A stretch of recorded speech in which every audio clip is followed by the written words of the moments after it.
The Santos woman is the perfect target. Single mother. Needs the insurance. Doesn't speak up. That was the moment I realized the truth was so much worse than I ever imagined. My name is Jordan West. I'm the founder and CEO of Urban Fresh, a grocery chain I built from the ground up with one belief: take care of your people, and they'll take care of your business. But somewhere along the way, I lost track of that truth. A few weeks ago, I walked into one of our Houston stores wearing a second-hand jacket, worn-out jeans, and a name tag that said, Chris. No one recognized me. Not the cashier. Not the security guard. Not the manager whose file said he was a top performer. And definitely not the woman crying in the employee restroom. I heard her before I saw her, sobbing so hard it echoed off the cold tile walls. Not just crying, but breaking. Through the gap under the door, I spotted a silver badge on the floor. Lena Thompson, custodial. I knocked. Excuse me, are you okay? She answered, but barely.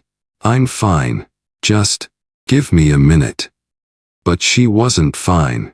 And neither was my store. That moment, right there in a dingy back hallway, cracked the perfect picture my corporate team had painted. I had come looking for answers. What I found was a system built to squeeze the most out of people who had the least, and a manager who used desperation like a weapon. This is more than a corporate exposé. This is a black story. One that goes deeper than dollars and data. One that started in a bathroom stall, and ended with a woman rising from a janitor's mop bucket to something no one, including herself, saw coming. If this story moves you, don't scroll. Don't click away. Share it. Because someone out there might be working under a Brad Miller right now. And they're counting on people like us to care enough to do something. Let's begin. She stepped out slowly, wiping her eyes with the back of her hand, pretending like I hadn't heard her crying moments earlier. Her name badge caught the light as she pinned it back onto her wrinkled uniform. Lena Thompson. Early 40s, maybe 5 feet 2 inches, thin frame, but something in her posture told me she carried more than her share of weight in this world. I'm sorry, she whispered, not looking at me. I shouldn't be. I need to get back to work. I nodded gently, lowering my voice. No worries. I just started here today. Name's Chris. She finally looked up, studying my face like she wasn't sure whether to trust me. Then her shoulders sagged, like she'd been holding in too much for too long. It's just, everything's falling apart, she said softly. My son, Michael, he's sick. They just diagnosed him with leukemia. He's only 9. Her voice cracked. I'm so sorry, I said, not knowing what else to offer. She shook her head. Don't be. It's not your problem. She glanced around. I've been working here full-time for 4 years. Never late. Never missed a day. But lately they've been cutting my hours. 1 week it's 36. Next week it's 22. Last month I got dropped to 15. I can't plan. I can't qualify for insurance. And I can't pay for my son's treatments without it. Her voice trembled again, and she gripped the mop handle like it was the only thing keeping her upright. My manager says it's a corporate policy, she continued. But the store's always busy. They keep hiring new people. I don't get it. I did. This was the classic trick. Keep employees just below the threshold where benefits kick in. Rotate hours just enough to avoid full-time classification. And if someone dares to ask questions, make them feel replaceable. Lena's hands were raw, knuckles cracked from chemicals, nails chewed down, skin peeling. She moved like someone who's powered by sheer willpower, not strength. The kind of person who doesn't get sick days, because sick days mean less food on the table. Anyway, she said, forcing a smile that didn't reach her eyes, I'm sorry for unloading all this. I just needed a minute. No need to apologize, I replied. Thanks for sharing. Really? She nodded once, then turned and pushed her cart toward the freezer aisle, shoulders squared, back stiff. Still carrying the weight.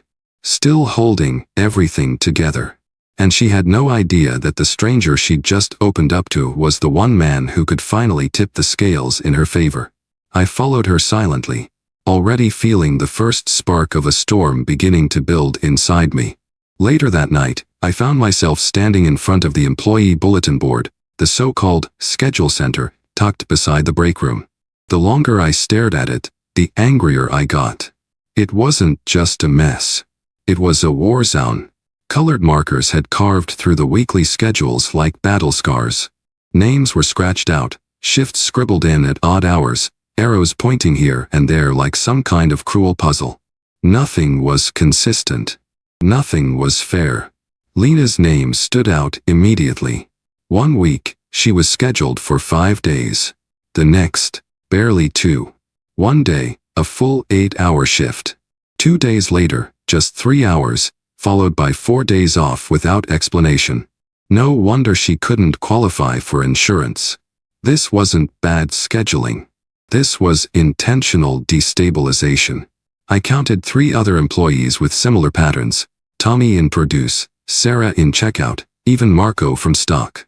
Each one had erratic hours, no chance at full-time status, no rhythm, no predictability.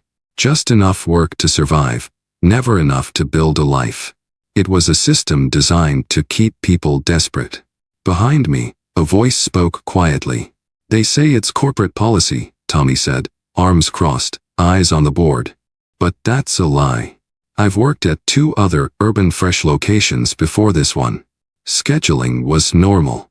Weekly. Consistent. This store? It's like they want us unstable." I nodded. "Who's behind the schedules?" "Rick," he said flatly. "Store manager. He does them himself. Always after hours.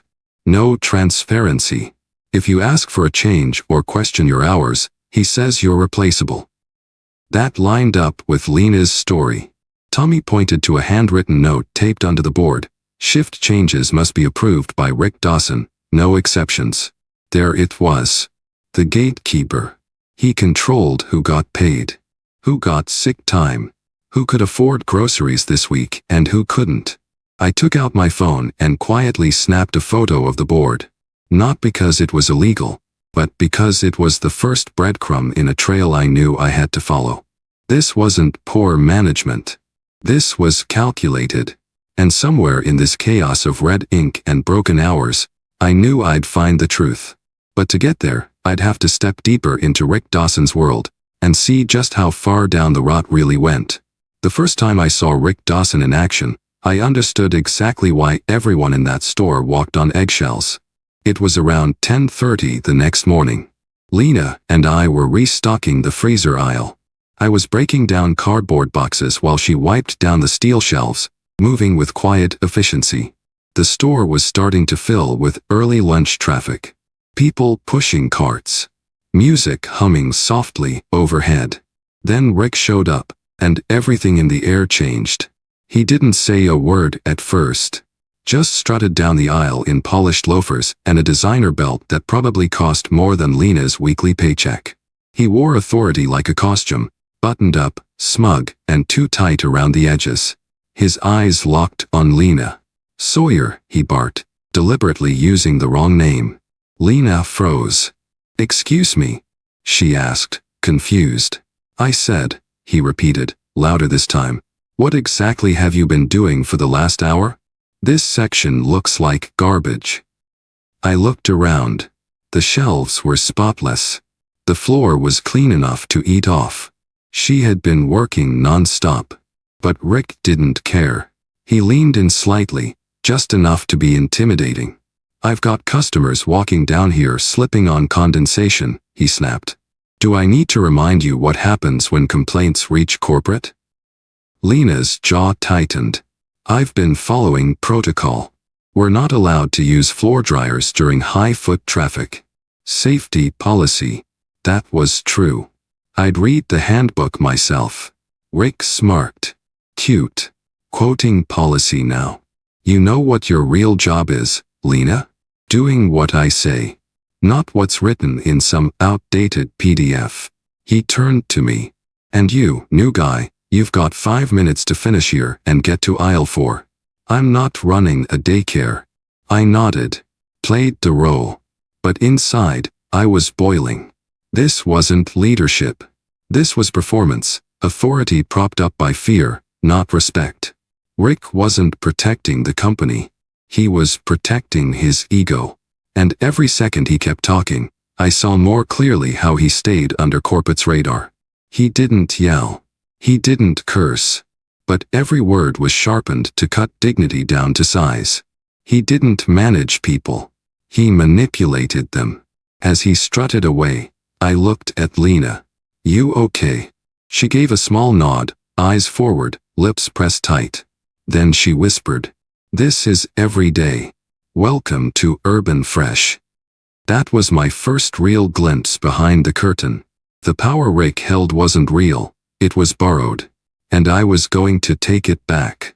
That night, I changed into my work clothes in the back of the store. Same jeans. Same boots. Same name tag, Chris. The sun had long disappeared behind the Houston skyline, and with it, so had the fake smiles and polite voices. Night shift was different. Stripped down. Quieter. But heavier somehow, like the weight of the store's secrets settled in after hours. Lena met me near the loading dock, her hair tied back, her face already slick with sweat despite the industrial fans rattling overhead. Back for more? She asked, managing a tired smile. Told you I needed the job, I said. Might as well learn how this place really works. She nodded and handed me a worn-down mop that had clearly seen better days. Stink close. Night crew doesn't get breaks. Not real ones, anyway. I followed her through a maze of aisles and stockrooms, each with its own rhythm and routine. But it didn't take long to see the cracks. Broken pallet jacks. Dim lights that flickered like haunted hallway bulbs. Shelves tagged for restocking but still empty from the night before. I watched Lena wipe down freezer handles with the same cloth she had just used to clean the employee bathroom sinks. Isn't that against policy? I asked quietly. She looked around, lowered her voice. Rick cut our supply budget. This bottle's gotta last the whole store till Friday. I took the bottle. It was nearly empty. And it smelled like watered-down ammonia. How's that even safe? It's not, she said, then kept moving. At 1:15 a.m., I spotted Rick walking down the main aisle, clipboard in hand. No clipboard was ever innocent at that hour. He stopped near the produce cooler, pretending to inspect something. Then he glanced toward Lena. Santos, he called out sharply. You're moving too slow. I don't pay for strolls. She didn't argue. She didn't even flinch. She just nodded and moved faster, her limp more noticeable under the harsh fluorescent lights. And that was the moment it hit me. Day shift Rick wore the face of corporate compliance. But night shift Rick? That was the real version, the one who operated without eyes on him, the one who believed he was untouchable. I wasn't just gathering evidence anymore. I was watching a system in motion. And I knew, if I stayed quiet, I'd be complicit. The opportunity came just after 3 a.m. Rick had vanished into his office for what he called end-of-shift admin, but we all knew it was code for locking the door and disappearing until morning. Lena was handling the back restrooms, and the store was quiet, except for the soft hum of refrigeration units and the occasional squeak of a mop. I walked past the manager's office like I had a dozen times before. But this time, the door wasn't fully shut. The latch had missed.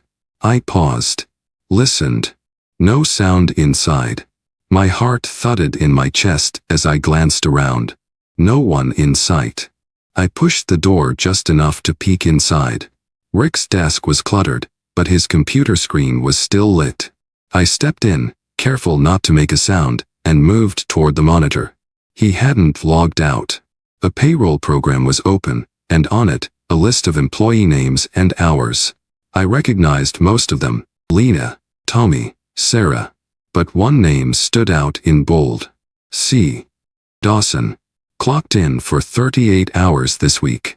Another 42 hours the week before. all night shifts. But I had never seen this person. No one had. I clicked into the profile. No photo.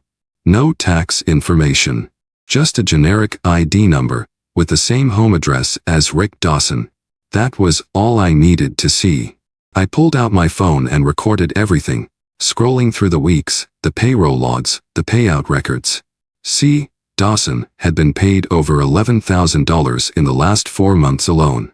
But no one at the store had ever met him. Not once. Rick had created a ghost employee.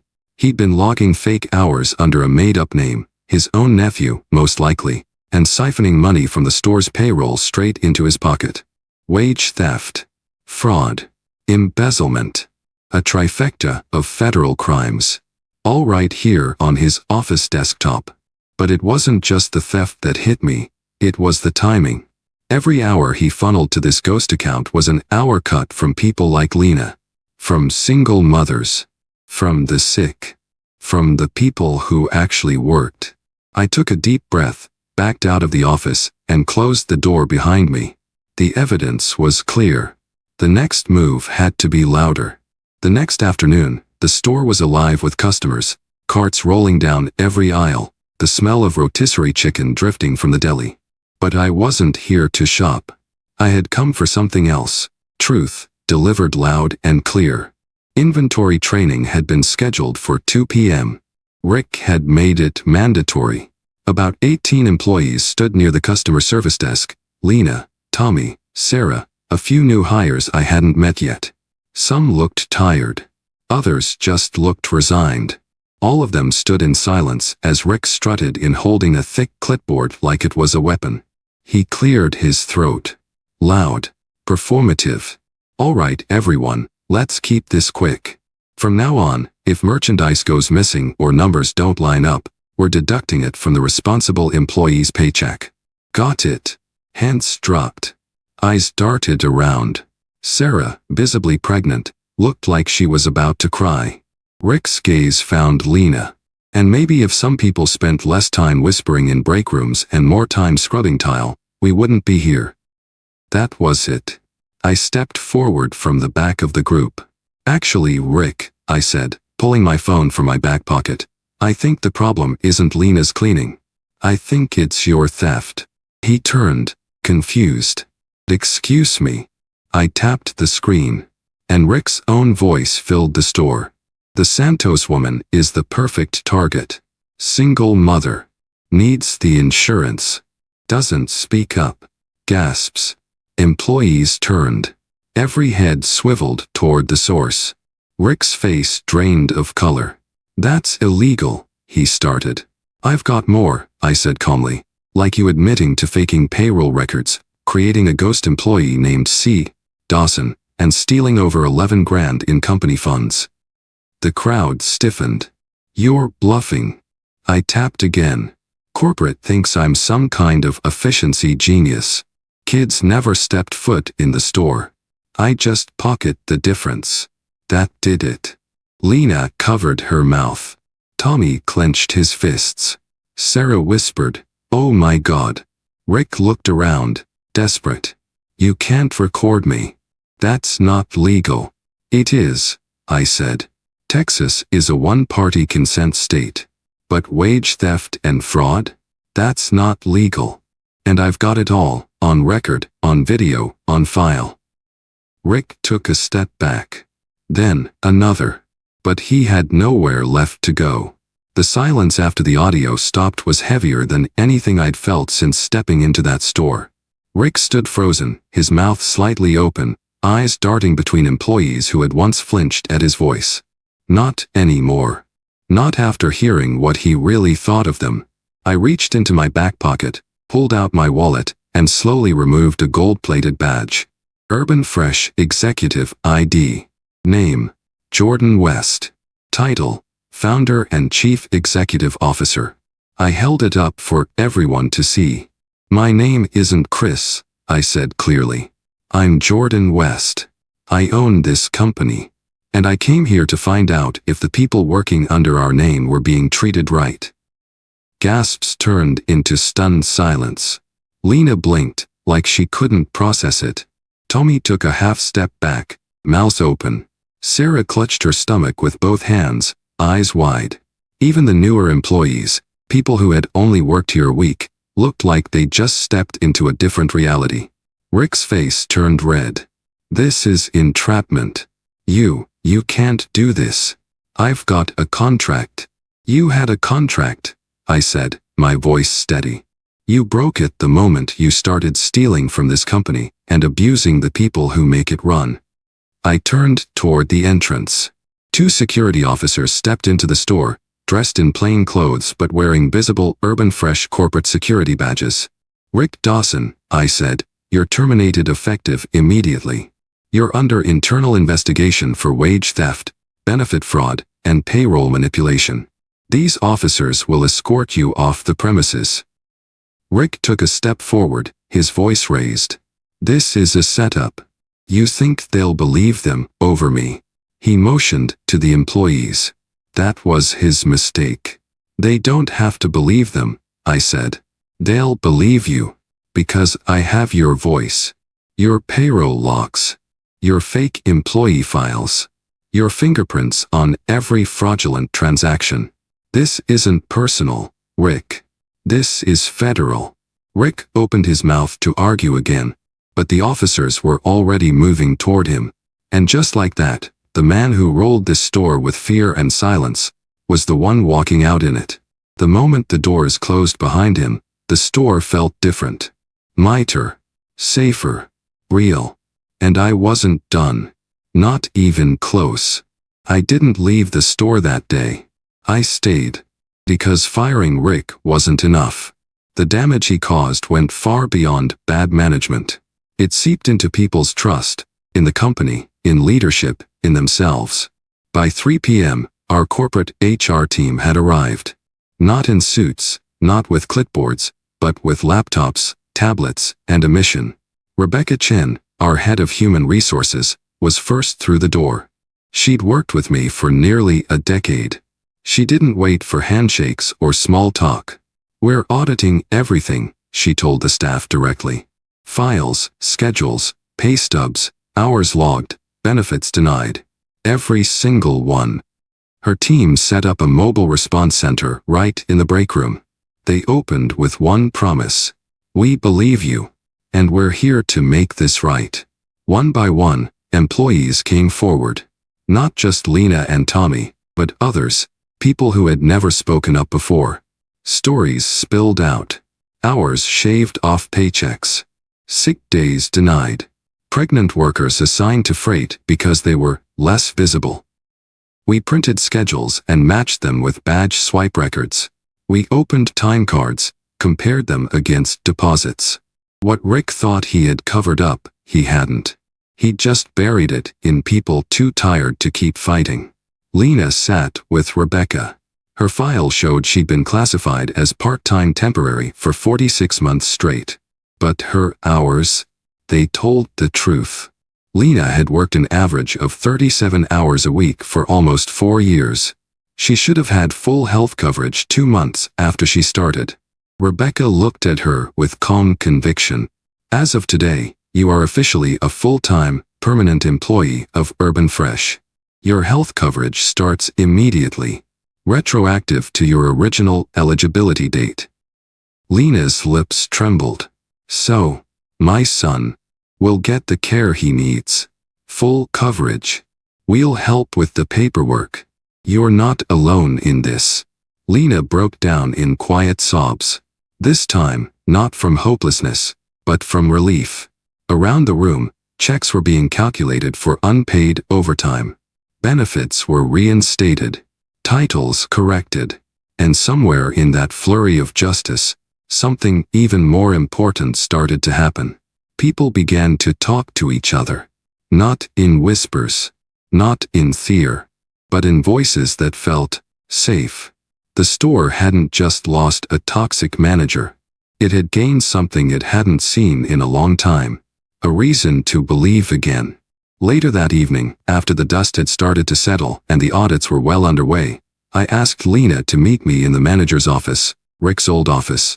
She walked in cautiously, still wearing her custodial uniform, her hair pulled back in the same no-nonsense bun she always wore. But something in her posture had shifted. She wasn't shrinking anymore. She stood straighter, shoulders back, like someone who had finally exhaled after years of holding her breath.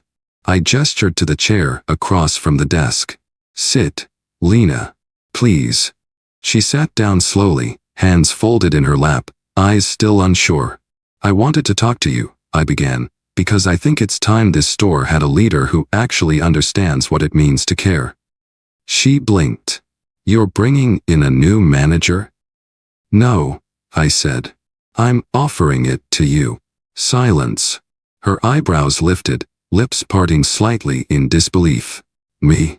Sir, I clean floors. I don't know how to run a store." I smiled. "You know more than you think.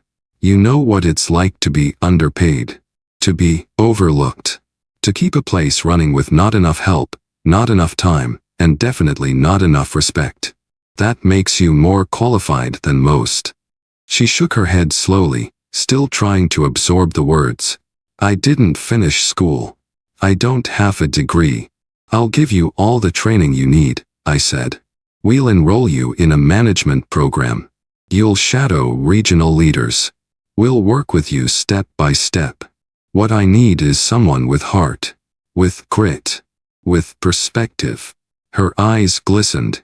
"You really think I can do this?" "I don't think. I know." I reached into the top drawer of the desk and pulled out a fresh nameplate. "Lena Thompson, Acting Store Manager." She took it with both hands, like it was made of glass. "I don't know what to say." "Then just say yes." She nodded slowly. Then firmly. "Yes." And just like that, the woman who once cried in silence in a restroom stall became the woman who would lead with compassion, not control. Her title changed. But more importantly, so did her belief in what she was capable of. Lena's promotion wasn't just a win for one store. It was the spark that lit a much bigger fire. By the end of that week, word had spread across the Urban Fresh network. Not from press releases or memos, but through texts between night shift workers, group chats among cashiers, whispers shared across loading docks. The story of what happened in Southside Houston was making its way into the hands and hearts of people who needed it most. Our team knew what came next couldn't just be reactionary. We had to rebuild the foundation. Not just clean up after Rick, but make sure there was no next Rick. So we launched what we called Safe Voice, an internal reporting system where employees could anonymously share concerns, file complaints, and track how their issues were being addressed. No gatekeeping. No intimidation. Every entry reached our central oversight team directly. But even that wasn't enough. We went further, establishing employee councils at every Urban Fresh location. Real people. Real voices. Elected by their own peers. Each council would meet monthly with district leads, submit workplace feedback, and hold management accountable in real time. No more waiting for disaster to get corporate attention. Lena chaired the very first one. She didn't sit at the far end of the table. She sat in the middle, among her team. Her voice, once silenced in fear, now opened every meeting. "We're not here to complain," she told her team. "We're here to build, to speak up, to make sure what happened to us never happens again, to anyone." We also rolled out a leadership reform training, mandatory for all store managers and supervisors. It focused on ethical management, empathy in action, and consequences for crossing the line. The message was simple. Treat people like they matter, or you won't work here. 6 weeks in, we saw measurable change. Employee turnover dropped by 38%. Satisfaction surveys came back higher than we'd ever seen. And perhaps the most powerful metric of all? Silence disappeared. People were talking, speaking up, not just about problems, but about solutions, ideas, improvements. We didn't just put out a fire. We built a system that saw people first and refused to let fear write the rules again. One store had shown us the cracks. Lena had helped us build the bridge. I used to think leadership was about vision, big picture strategy, bold decisions, moving fast and thinking ahead. But I was wrong. Real leadership starts lower, closer to the floor. It's in the break rooms and behind the mop buckets. It's in the eyes of people like Lena, people holding the place together while no one notices.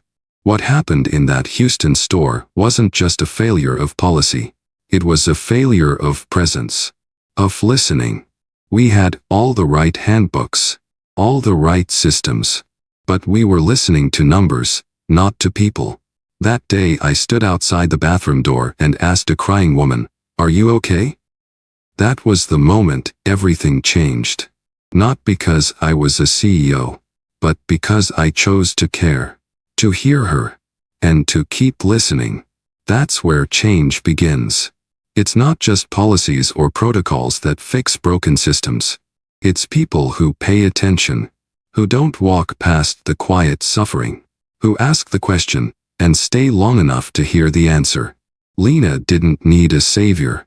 She needed someone in power to act like a human being. And when we do that, when we truly listen, act, and hold ourselves accountable, everything else falls into place. Profits, loyalty, culture, pride, all of it. So if you're in a position of leadership, at any level, here's what I ask. Before you write a new rule or draft another memo, try walking through your store, your office, your team, and just listen. Listen like it matters. Because it does. And if you're someone who's been holding it all in, working through the pain, pushing through the fear, I want you to hear this. You matter. Your voice matters. And someone is listening. If this story resonates with you, don't let it end here. Share it. With a friend, a coworker, a leader who needs to hear it. Because somewhere, someone else is standing in silence, just waiting for that knock on the door.